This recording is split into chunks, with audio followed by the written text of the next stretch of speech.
ह्या जरांगे निव्वळ छेपरी तर आहेच, परंतु त्याचे मालक मुंबईत आहेत. पण जरांगेमध्ये ती धमक नाही.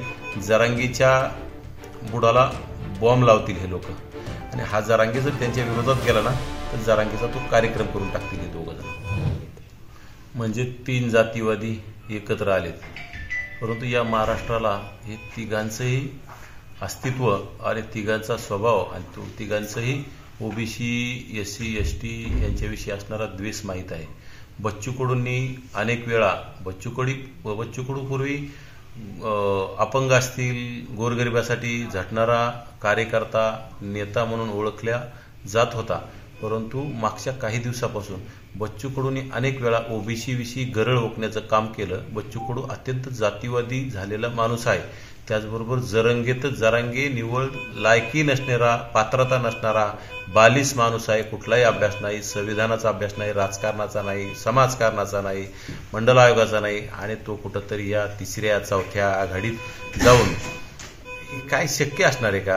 आणि राजू शेट्टी साहेब हे पूर्वी शेतकऱ्यांच्या प्रश्नावर एक भांडणारं नेतृत्व होतं, शेतकऱ्यांना न्याय मिळवून देणार होतं.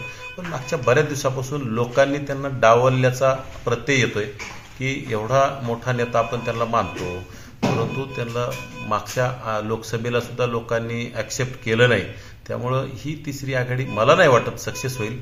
3री आघाडी कुठेतरी जी ओबीसी जनता आणि SC ST जनता, मुस्लिम जनता नक्कीच या 3ऱ्या आघाडीला समुद्रात फेकून दिल्याशिवाय राहणार नाही. आज त्यांचा मेळावा झाला आणि त्यानंतर लगेचच ते मनोज जरांगे यांच्या भेटीला गेलेले आहेत. नेमकं यामागचं त्यांचा हेतू काय असू शकतो? हे बघा, जरांगेंची त्यांनी भेट जरी घेतली, ह्या जरांगे निव्वळ छेपरी तर आहेच, परंतु त्याचे मालक मुंबईत आहेत.